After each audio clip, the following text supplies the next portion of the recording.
Kembali lagi di channel YouTube Jejak Niskala, sebuah perjalanan yang akan mengantarkan kamu ke tempat-tempat terindah di Nusantara. Setiap tempat memiliki cerita. Begitu juga dengan Paranggombong di Purwakarta. Kawasan ini bukan sekedar perbukitan yang menampilkan hamparan hijau, melainkan juga ruang perjumpaan antara manusia dengan alam. Paranggombong dikenal sebagai salah satu destinasi wisata alam yang menawarkan panorama menawan, udara segar, serta suasana yang mampu menghadirkan rasa damai bagi siapapun yang berkunjung. Video dokumenter ini akan membawa kita menelusuri keindahan Paranggombong sekaligus mengikuti serunya kegiatan camping bersama komunitas Niskala Bimantara. Melalui perjalanan ini, kita tidak hanya diajak menyaksikan landscape Purwakarta, tetapi juga memahami makna kebersamaan, nilai edukasi, hingga refleksi diri yang bisa kita ambil dari sebuah perjalanan sederhana. Paranggombong terletak di Kabupaten Purwakarta, sebuah kabupaten di Jawa Barat yang dikenal dengan kekayaan alamnya.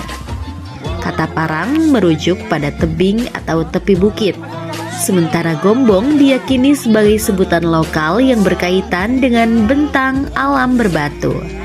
Dari sinilah nama Paranggombong muncul, menyiratkan sebuah kawasan yang memadukan unsur tebing, hutan, dan perbukitan. Lokasi ini berada tidak jauh dari Waduk Jatiluhur, salah satu waduk terbesar di Indonesia yang membentang luas dengan air jernih memantulkan cahaya matahari. Posisi geografis Paranggombong membuatnya strategis untuk menjadi destinasi wisata alam karena aksesnya relatif mudah dijangkau dari pusat kota Purwakarta. Daya tarik utama Paranggombong adalah pemandangannya. Dari sini pengunjung dapat menyaksikan bentangan waduk, hamparan hutan, dan jajaran pegunungan yang melingkari kawasan Purwakarta.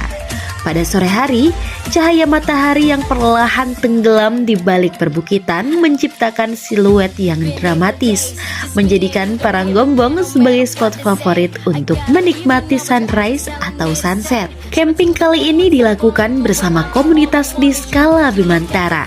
Sejak pagi hari, para anggota berkumpul di titik awal perjalanan, membawa perlengkapan tenda, matras, logistik, dan peralatan masak sederhana. Rute menuju Paranggombong bisa ditempuh dengan kendaraan roda 2 maupun roda 4. Jalannya berkelok, melewati pedesaan, area pesawahan, dan sesekali menanjak di area perbukitan. Perjalanan ini sudah menjadi pengalaman menarik, karena kita bisa melihat kehidupan warga lokal yang sederhana, hamparan sawah, dan juga hutan yang hijau. Setelah sampai di lokasi, aktivitas utama pun dimulai, yaitu mendirikan tenda. Anggota Niskala Bimantara saling bahu-membahu memasang tenda, dom, menata matras, dan menyiapkan area untuk memasak. Suasana gotong royong tercipta begitu alami. Tidak ada yang hanya duduk diam, semua bergerak dengan peran masing-masing. Camping bukan hanya soal tenda dan alam, melainkan juga soal kebersamaan. Bersama Niskala Bimantara, kebersamaan itu terasa kental. Setiap anggota berkontribusi. Dari sinilah lahir kenangan yang kelak akan selalu diingat, bahkan ketika camping sudah usai. Camping di Paranggombong bukan hanya soal menikmati keindahan alam, tetapi juga soal refleksi diri. Ada banyak pelajaran yang bisa diambil dari perjalanan ini. Camping bersama Niskala Bimantara di Paranggombong menjadi pengalaman yang tidak hanya menyenangkan, tetapi juga bermakna. Dari perjalanan ini, kita diajak untuk lebih mencintai alam, menghargai kebersamaan, dan merenungkan makna kehidupan. Sobat Niskala, sampai jumpa lagi di video Jejak Niskala berikutnya.